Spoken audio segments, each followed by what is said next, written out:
మరి ఎందుకు చేసుకుంటారు? జగన్మోహన్ రెడ్డి గారు తెర వెనక ఉండి ఏదో చేస్తున్నాడు అంటున్నారు కదా, ఇవన్నీ నడుపుతున్నాడని. ఏ ప్రయోజనం ఆశించి చేస్తాడు? 60,000 ఎకరాలకు పైగా భూమిని సేకరించి వేలాది కోట్లు పెట్టి దాన్ని కొనుగోలు చేసి, ప్రొక్యూర్ చేసి, డెవలప్ చేసి 31 లక్షల మందికి పట్టాలు ఇస్తున్న నేపథ్యంలో తాను చేస్తున్న మంచి దీన్ని చెప్పుకోవాలనుకుంటారా? జగన్మోహన్ రెడ్డి గారు టెంపుల్స్లో ఏదైనా ఇది చేసి ఓ డ్యామేజ్ చేసో ఇంకోటి చేసో దాని ద్వారా పబ్లిసిటీ పొందాలనుకుంటారా? ఏం తెలుగుదేశం పార్టీ ఈరోజు అధికారంలోకి రాబోతుందని ఒకవేళ వాళ్ళ ఆలోచనలు మాకున్నాయనుకుంటే, అలాంటి దురాలోచనలు ఉన్నాయనుకుంటే, దురాలోచనలు ఎందుకన్నా అంటే ఏ రోజు జగన్మోహన్ రెడ్డి గారు ఇట్టటి తుచ్చమైన నీచమైన రాజకీయాలకు అసలు ఆలోచన కాదు, దాని దగ్గర కూడా రానిలేదు. కాబట్టి ఆయన 10 ఏళ్ల పోరాటు కష్టపడి పోరాడి రాచమార్గంలో అధికారంలోకి వచ్చారు. గత 5 ఏళ్లు తెలుగుదేశం ఉన్నప్పుడు ఏ రోజైనా మా పార్టీ కానీ, మా నాయకులు కానీ, మా ఇప్పుడు ముఖ్యమంత్రి గారు, ఆ రోజు ప్రతిపక్ష నాయకుడు జగన్మోహన్ రెడ్డి గారు కానీ ఐసోలేటెడ్ ప్రజల జీవితాలకు, ప్రజల ప్రాణాలకు, ప్రజల మానానికి సంబంధం లేని అంశాలు, సున్నితమైన మతపరమైన అంశాల మీద క్షణికావేశంతోనో కోపంతోనో ఏ రోజైనా మేము ఉద్యమాలు చేపట్టామా? క్షణికావేశంతో కాదు, వీలైతే వాటిని తగ్గించడానికి ట్రై చేశాం. అలాంటి ఎక్కడైనా రాబోయినా వద్దు అది కాదు. మనం రాజకీయ పార్టీల పని ప్రజల సమస్యలు తీర్చడం, ప్రజల గురించి ఆలోచించడం, వాటి సమస్యలకు పరిష్కారాలు చూడడం తప్ప రిలీజియస్ ఇష్యూస్, సున్నితమైన మతపరమైన సమస్యలు కానీ, లేదా దేవాలయాలకు సంబంధించినవి కానీ స్వాములు మాట్లాడుకోవాలి, బిషప్పులు మాట్లాడుకోవాలి, లేదా ముల్లాలో వాళ్ళు మన మత గురువులు ఎవరో వాళ్ళు మాట్లాడుకోవాలి తప్ప రాజకీయ నాయకులకు సంబంధం ఉందని ఏ రోజు మేము భావించలే. మతం అనేది పూర్తి వ్యక్తిగతమైనది. ఎవరి విశ్వాసాలు ఎవరికి ఉన్నా వాటిని గౌరవించాలి, ఆ విశ్వాసాలకు భంగం కలగకుండా చూడాలి. ప్రభుత్వం అనేది వీటికి అతీతంగా ప్రజలకు సంబంధించిన ఇతర సమస్యల మీద, అలాగే వాళ్ళ విశ్వాసాలను గౌరవిస్తూ వాటి ప్రార్థనా స్థలాల భద్రత కూడా ప్రభుత్వం బాధ్యతే. వాటిని సంరక్షించే బాధ్యత కూడా చూడడంతో పాటు ప్రధానంగా అన్ని మతాలకు అతీతంగా పని చేస్తుంది. మా ప్రభుత్వం అయితే మతాలకు, కులాలకు, రాజకీయాలు కూడా అతీతంగా పనిచేస్తున్న ప్రభుత్వం అని జగన్మోహన్ రెడ్డి గారు డేవన్ నుంచి చెప్తున్నారు, ఆచరణలో కూడా ప్రూవ్ చేస్తున్నారు. సో ఎప్పుడైతే దీని నుంచి మాకు ప్రయోజనం లేదు, ఇది ప్రజలకు అప్పీల్ చేస్తున్నాం, ఈ పార్టీలకు కాదు, ఎవడైతే మా గట్టి అనుమానం వీళ్ళేది దీని వెనక ఉన్నారని మేము అనుకుంటున్నాము వాళ్ళకి అప్పీల్ చేయట్లే, ప్రజలకు చేస్తున్నాం. మీరు ఆలోచించండి, అంతిమ తీర్పు మీరు ఇవ్వాలా, మీరే నిర్ణేతలు. కాబట్టి ప్రయోజనం ఎవరికి ఉంది, ఎవరికి ఉంటుంది?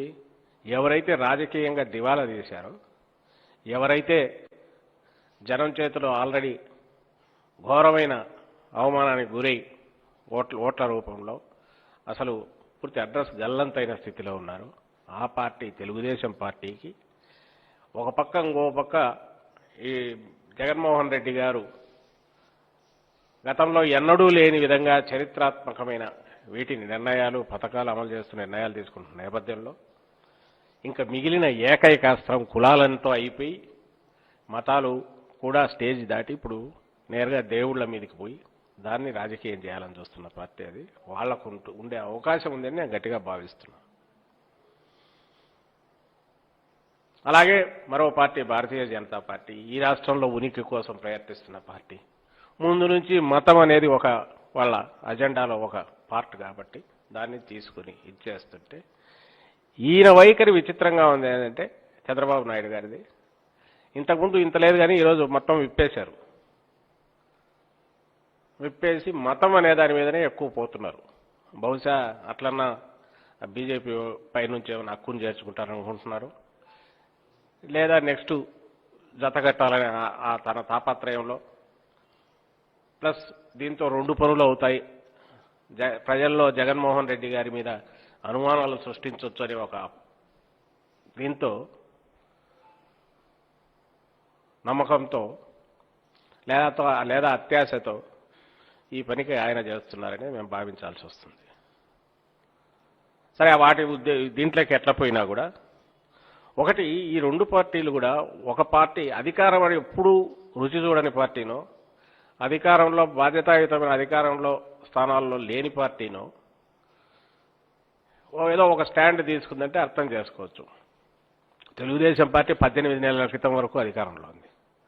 ఇంకా బీజేపీ ఈరోజు అక్కడికి పోయిన పార్టీ, ఆ పార్టీ ఇప్పుడు సెంటర్లో ఉంది, కేంద్రంలో ప్రభుత్వంలో ఉంది.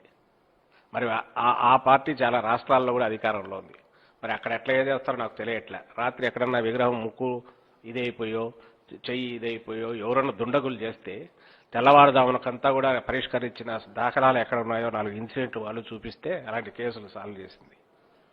అది కూడా ఏది కోల్డ్ బ్లడెడ్గా ప్లాన్డ్గా చేసిన విషయంలో. ఎవడో దారిన ఎవడు కొట్టించడానికి ఆ కొండ చూసారా, రామతీర్థం కొండ, అది ఎక్కి దిగాలంటేనే కాళ్ళు పట్టుకుంటాయి. ఎవడో పోయి ఊరికో ఒక అపచారం చేసి ఆడ నుంచేసి సరదాగా వస్తాడైతే అనుకోవడానికి లేదు. ఎవడో పథకం ప్రకారం పోయాడు. ఎవరు పోయింటారనడానికి చెప్తున్నా. మా వైపు నుంచి పోయే అవకాశమే లేదన్నందుకు నేను ఉదాహరణ చెప్తున్నాను. ఎందుకంటే అంతకంటే ఫూలిష్నెస్, సూసైడల్ ఏముండదు. అలాంటి వైఎస్ఆర్సీపీ చరిత్రలో, గత 10 ఏళ్ల చరిత్రలో ఎప్పుడు మేము అధికారంలో లేకపోయినా సరే ఇంత బాధ్యతారహితంగా ఆరోపణ కూడా ఏ రోజు చేయలే. అది కూడా రాత్రి జరిగితే మరుసటి రోజు పొద్దునకే ఏదో అయిపోయింది, కొంపలంటకు పోయిన మతానికి అది జరిగిందని ఏ రోజు చేయలే. పైగా ఎవరైనా చేస్తుంటే వద్దు, మంచిది కాదని చెప్పిన పార్టీ మాది. సో అప్పుడు లేదు, ఇప్పుడు చేయాల్సిన అవసరం లేదు, చేయము. చేసినా ప్రయోజనం లేకపోగా నష్టం అని చెప్పడమే నా ఉద్దేశం. కాబట్టి ఇది ఖచ్చితంగా ఎవరో నీచమైన, ఇంకా ఏ లెవెల్కైనా దిగి సొంత తల్లినైనా చంపడానికైనా సరే, తండ్రినైనా చంపడానికైనా సరే, బిడ్డలను చంపడానికైనా సరే, ఇంకా జనాన్ని ఏం పట్టించుకుంటారు. అలాంటి స్వభావం కలిగిన ఉన్మాద స్థాయిలో ఉన్న, రాజకీయాన్ని ఉన్మాదంగా తీసుకునేంతవరకు పోయి ఆ దశలో ఆ స్థితిలో ఉన్న భ్రష్టు పట్టిన నేతలో, అలాంటి గుంపులో, అలాంటి మందలు, పార్టీలుగా పిలువబడే వాళ్ళు చేసిన దురాగతంగా మేము భావిస్తున్నాం. లేకపోతే 18 నెలల క్రితం వరకు అధికారంలో ఉన్నారు, 14 ఏళ్ళు సీఎం అని చెప్పుకుంటారు. మీ హయాంలో ఎన్ని కేసులు జరిగాయి, ఎన్ని సాల్వ్ చేశారు? లెక్కలు తీసి అవి చెప్పండి. ఇదిగో మేము ఇది చేశామని చెప్పండి. మేము ఇదే పని పెట్టుకోలే కాబట్టి అవి ఏరేరి ఏమేమి ఉన్నాయనేది రీసెర్చ్ చేసి అవన్నీ తీయలే. మీలాంటి బుద్ధి నిజంగా ప్రజలకేదో చేయడం అనే ఆలోచన పక్కన పెట్టి కేవలం కోడిగుడ్డుకు ఈకలు పీకడమో, లేక ఇంకా ఒకటేదో ఒకటి లోపల నుంచి క్రియేట్ చేసినా చేయడమో, ఇవే ఆలోచనలు ఉంటే మేము కూడా అధికారంలోకి రాగానే అన్ని చిట్టా తీసి ఇదో నువ్వు ఇది చేసావు, నువ్వు ఇది చేసావు, నువ్వు ఇది ఎవరో ఏం చేసావు అని క్వశ్చన్ వేసేవాళ్ళం, చిట్టా పెట్టేవాళ్ళం. ఇప్పుడైనా పెడతాం, ఉంటాయి. ఎందుకుంటాయంటే ఈ సొసైటీలో అన్ని రకాల వాళ్ళు ఉన్నారు. ఏదో ఒక చోట ఎక్కడో చోట జరగచ్చు. ఆ జరిగిన దాని మీద ఒక్కోసారి ఇన్వెస్టిగేషన్లో దొరకచ్చు, ఒక్కోసారి డిలే కావచ్చు, కాదన్నట్టు అవన్నీ. అయినా మేము దాని గురించి ఎందుకు చేయాలంటే ప్రజల ఇష్యూస్ మెయిన్, ప్రభుత్వం బాధ్యత, వాటి మీద దృష్టి పెట్టాలనుకున్నాం కాబట్టి. పైగా ఈయన హయాంలో గ్లేరింగ్గా ఆ పుష్కరాల సందర్భంలో 29 మందో 30 మందినో, అది మర్డర్, అది క్లియర్గా తెలుసు అందరికీ, మాస్ మర్డర్స్. ఈ చంద్రబాబు నాయుడు గారు అక్కడ పోయి ఈయన మునిగి షూటింగ్ ఏర్పాట్లు చేసుకుని ఆ పక్క గేట్లు ఇది కాకుండా స్టాంపేడ్ జరిగి తొక్కిసలాట చేసిన మీరే చాలామంది షూట్ చేసింటారు. పవిత్రమైన పుష్కరాల్లో జరిగిన ఘోరమైన అపచారం. అలాగే విజయవాడ చుట్టుపక్కల ఇక్కడ గుళ్ళు కూల్చిన ఘటన. పైగా ఈరోజు అచ్చెన్నాయుడు నెరని చూశాను. ఆ రోజు మీ మాణిక్య ఎవరు బీజేపీని, బీజేపీ మాణిక్యాలరావే మినిస్టర్. అవును, అది నిజమే. బీజేపీ నేత అప్పుడు దాంట్లో మంత్రి గుళ్ళు కూల్చేశారు. దాని మీద కూడా చాలామంది ఇది చేశారు అప్పట్లో. ఏ రోజు చంద్రబాబు నాయుడు గారు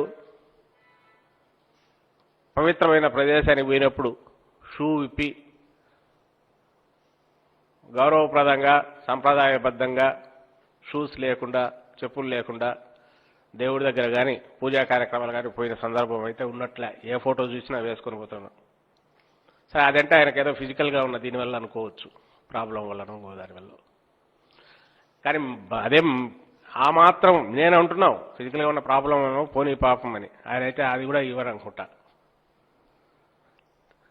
అలాగే సదావర్తి భూములు ఎంత ఘోరంగా కొల్లగొట్టాలో చూశారో తెలుసు. అలాగే తిరుమల టీటీడీలో జరిగిన ఇవి కానీ ఎన్ని ఉన్నాయి లెక్క పెట్టుకుంటూ పోతే. అవి మీరు అధికారంలో ఉన్నారు, మీ దగ్గర మీ కబ్బోర్డ్ నిండా అస్థిపంజరాలే ఉన్నాయి కావాల్సిన వెతికితే. గురువింద గింజలాగా ఈరోజు వచ్చి ఈ వైపు వేలు చూపించాలని చూస్తే 3 వేలు ఇటువైపు నీ వైపు చూపిస్తున్నాయనే విషయం మర్చిపోతే ఎట్లా చంద్రబాబు గారు మీరు? పైగా ఆగింతం ఆశ్చర్యంగా ఉంది. ఏడుకొండల స్వామి ఇది, ఆయన యేసు ప్రభు భక్తుడు, ఆయన ఆ విశ్వాసం, మాది ఈ విశ్వాసం. పోనీ అదన్నా చెప్పండి, అయ్యా నేను మతపరమైన దీని మీదనే నేను రాదలుచుకున్నాను, ఒక మతానికి కన్ఫైన్ అయి నేను పోదలుచుకున్నాను అని చెప్తారా? అది చెప్పండి. ఇంతవరకు ఎవ్వరు మతపరమైన అంశం ఒక అజెండాలో ఉన్న బీజేపీ కూడా ఆ సాహసం చేయలే. మరి ఎందుకు ఇంత తొందరపడి చేస్తున్నారో వాళ్ళు అర్థం కావట్లా. ఎంత తొక్కిసలాట ఎందుకు? ఏమైనా ఎన్నికల దగ్గరలో వచ్చాయా? 3 ఏళ్ళు ఉన్నాయి. కనపడేది ఏంటంటే జగన్మోహన్ రెడ్డి గారు అద్భుతమైన ఇళ్ల పట్టాల కార్యక్రమం ఇస్తున్నాడు. ప్రజల జీవితాల్లో పెనుమార్పు, పాజిటివ్ సానుకూల మార్పు రాబోతుంది. ఇల్లు లేని కుటుంబం అంటూ లేకుండా రాష్ట్రంలో మొత్తం అన్ని కుటుంబాలకు ఇళ్లు వస్తున్నాయి. తట్టుకోలేకపోతున్నారు.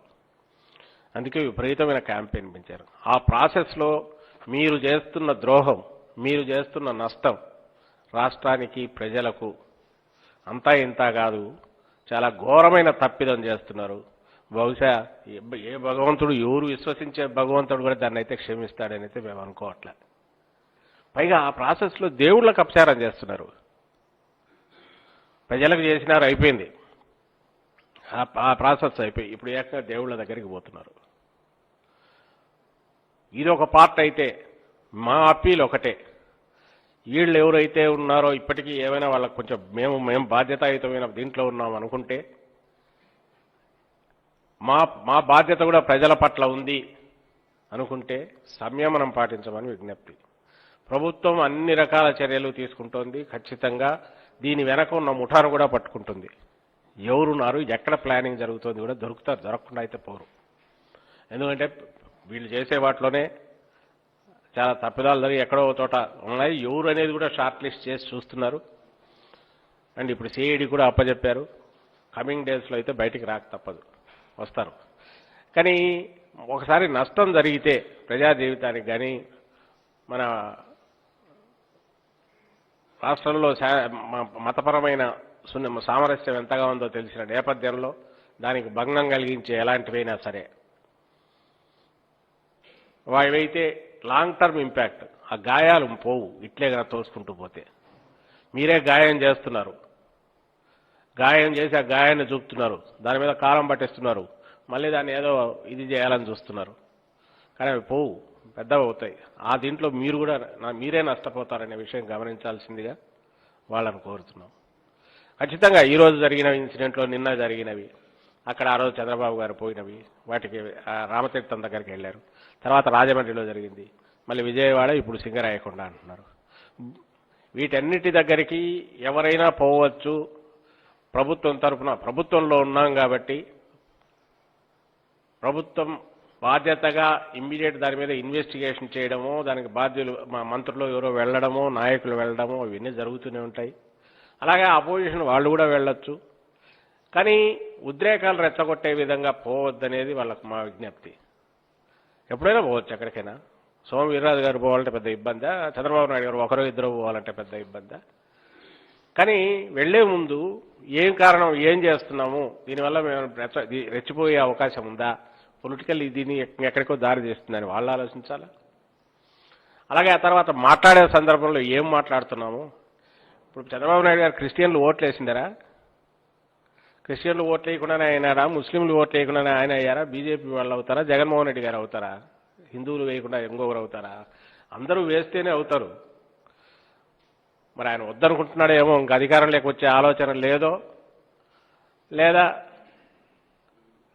పూర్తిగా ఈ అవసరం దీంట్లో మొత్తం సెనిలిటీ లాంటిది వచ్చిందో తెలియట్లే. కానీ ఇది సరైన పద్ధతి అయితే కాదు.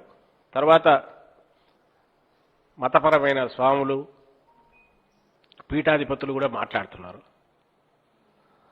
వాళ్లకు విజ్ఞప్తి ఒకటే, ఈ ట్రబుల్ దీంట్లో ఏదో ప్రయోజనాల కోసం వెతుక్కునే రాజకీయ పార్టీల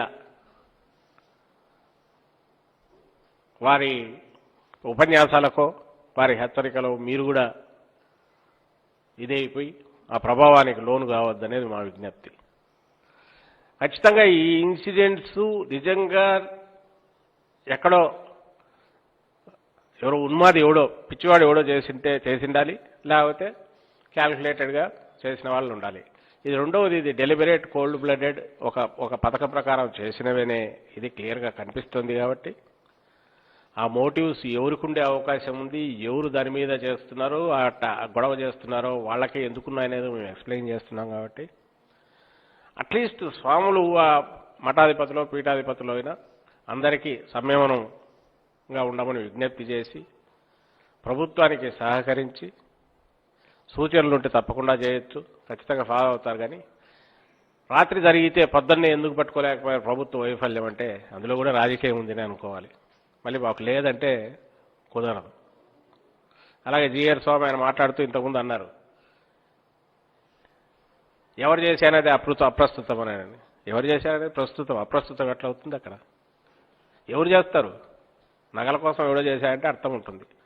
ఎక్కడో ఉన్న దీంట్లో ఇది ఊరి బయట ఉన్న గుడిలో చిన్న డ్యామేజ్ కానీ అపచారం కానీ చేశారు, నష్టం కలిగించారంటే ఖచ్చితంగా వాడు ఏదో కుట్రపూరితంగా చేసిన వాడే ఉంటాడు. అప్రస్తుతం ఎందుకు వస్తే ప్రస్తుతం అవుతుంది. అది అది తెలిస్తేనే, మోటివ్ తెలిస్తేనే ఎవడనేది పట్టుకోవడం కూడా ఇన్వెస్టిగేషన్ కూడా తెలుస్తుంది. కాబట్టి అది ఆయనకు తెలుసు, మిగిలిన వాళ్లకు తెలుసు ఎవరికి దీని మీద నుంచి ప్రయోజనం ఉందో, ఎవరు రాజకీయాలు చేస్తున్నారో, రాజకీయ ప్రయోజనాల కోసం ఇలాంటి నీచమైన దీనికి దిగుతున్నారనేది అందరికీ తెలుసు. కాబట్టి ప్రభుత్వానికి సహకరించమనేది మా విజ్ఞప్తి. పోలీసు యంత్రాంగానికి సహకరించండి. మీ దగ్గర ఏదైనా దానికి సంబంధించిన సలహాలు సూచనలు ఉంటే అవి పంపించండి. ఈ సమయంలో కావాల్సింది ఇలాంటివి చేసిన వాళ్ళు తప్పించుకోలేరనే హెచ్చరిక, ఇలాంటి దారుణానికి ఒడగట్టే వాళ్ళు తప్పించుకోలేరనే హెచ్చరిక ఉండాలి.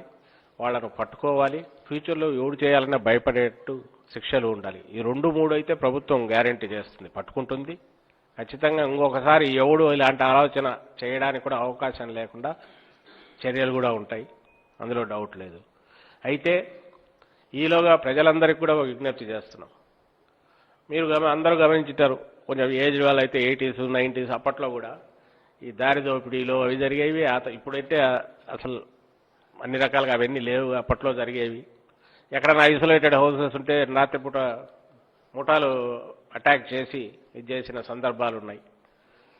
ఇప్పుడు కూడా అవి చేసే ఇలాంటి దురదృష్టకరమైన పరిస్థితి దేవాలయాల మీద ఉంది, ఐసోలేటెడ్ ప్లేసెస్లో.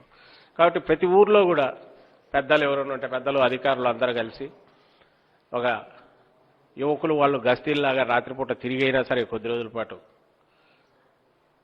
పోలీసులకు కోఆపరేట్ చేస్తూ, అలాంటి కొత్తగా ఎవరన్నా ఆగంతకులు వచ్చినా ఇలాంటి ప్రయత్నాలు చేస్తున్నట్టు కనపడినా ఇన్ఫర్మేషన్ ఇచ్చి కోఆపరేట్ చేస్తే త్వరగానే కంట్రోల్ చేయవచ్చు. ఎందుకంటే ఇది మనందరి బాధ్యత. ఖచ్చితంగా ప్రభుత్వం బాధ్యత, ఖచ్చితంగా పోలీస్ యంత్రాంగం బాధ్యత చేయాలి. అయితే ఇలా ఐసోలేటెడ్ ఏరియాస్లో ఎక్కడో జనసంచారాల చోట ఎక్కడో జరిగే వాటికి, అలాగే ఊర్లలో పల్లెల్లో చిన్న చిన్న పల్లెల్లోనే ఎక్కడో జరిగే వాటికి ఒక పోలీసు యంత్రాంగం మొత్తం చేయాలని ఎక్స్పెక్ట్ చేయడం అనేది సరైంది కాదు. ఆ సమయంలో మనకు పౌరులు కూడా కోఆపరేట్ చేసి, ప్రజలు కూడా ఈ నిఘాను పెంచడంలో కోఆపరేట్ సహకరిస్తే ఖచ్చితంగా వారం రోజుల్లోనే దొరుకుతారు. ఎక్కడైనా దొరికితే ఉతికి వాళ్ళని తెచ్చేసి పోలీసులకు అప్పచెప్తే అది ఖచ్చితంగా అదేదో తీసుకుంటూ పోతే అక్కడికి పోతుందో నాకైతే గట్టి నమ్మకం ఉంది.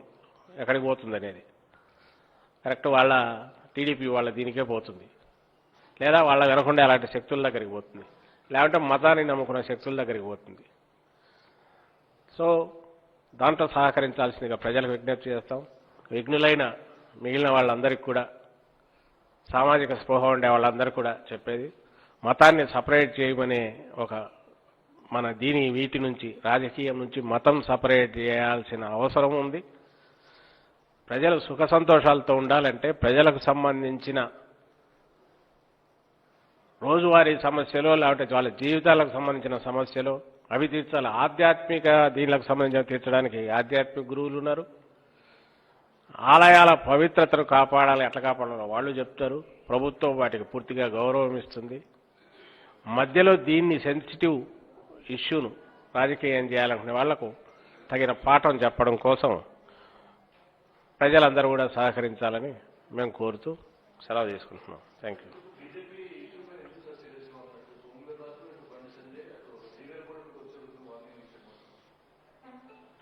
నేను ఎందుకంటే కనపడేది అయితే మీరు చూస్తున్నారు.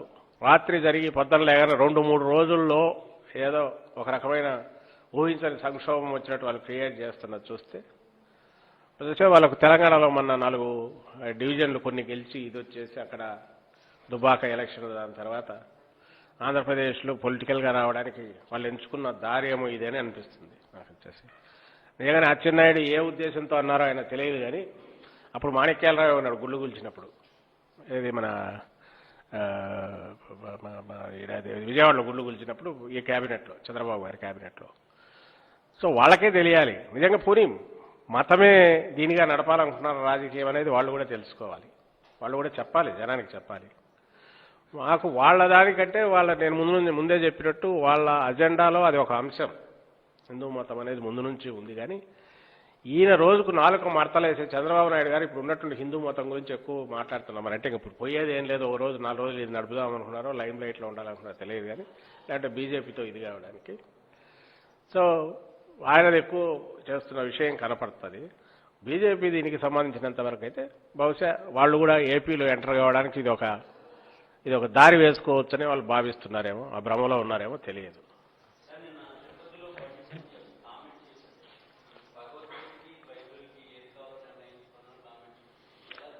నేను ఇంతకుముందు అన్నమాట అదే, మాటలు దొరుకుతున్నాయి కదా అని చెప్పేసి నోటికొచ్చినట్టు మాట్లాడడం అంతకంటే అది రెస్పెక్టబుల్గా అనాలంటే ఇమ్మెచ్యూరిటీ అనాలి, అంతే ఏం చేయాలి. అది అంతకంటే అసంబద్ధమైన వేలాపనలు ఏమి ఉండవు.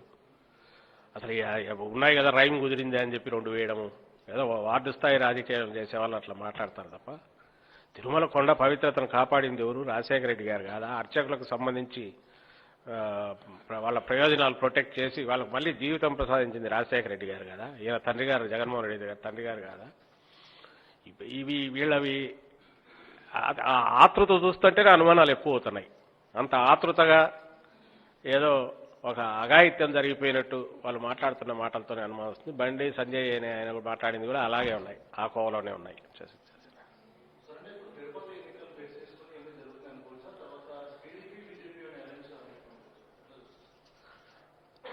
అది దేనికైనా సరే నిజం, అంతకంటే ఇంకా ఘోరం ఏముండదు. ఒక బై ఎలక్షన్ కోసం ఇట్లాంటి దీనికి అన్నారంటే టీడీపీ చేస్తుంది.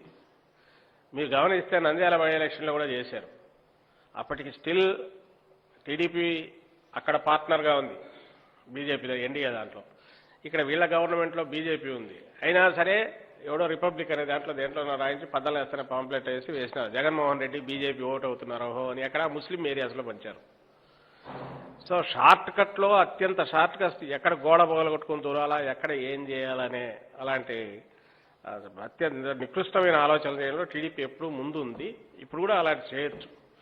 బీజేపీకి వాళ్ళకున్నది ఏకైక ఇది మతం అనే పెట్టుకున్నారేమో తెలియట్లయితే కానీ వాళ్ళు దాని గురించి మాట్లాడుతున్నారో కూడా కావచ్చు. కానీ నేను అంటున్నది రాష్ట్ర స్థాయిగా, దేశ స్థాయిలోనే అలాంటి ఆలోచన చేయడం నికృష్టమైంది. అయితే రాష్ట్ర స్థాయి వదిలి బై ఎలక్షన్ కోసం అట్లా ఆలోచిస్తున్నారు అంటే అంతకంటే ఘోరం ఏముండదు. ప్రజలు దాన్ని క్షమించరు. ఆంధ్రప్రదేశ్ ప్రజలు అయితే క్షమించరు ఇప్పుడు దీన్ని, అయితే వాళ్ళ ధోరణి.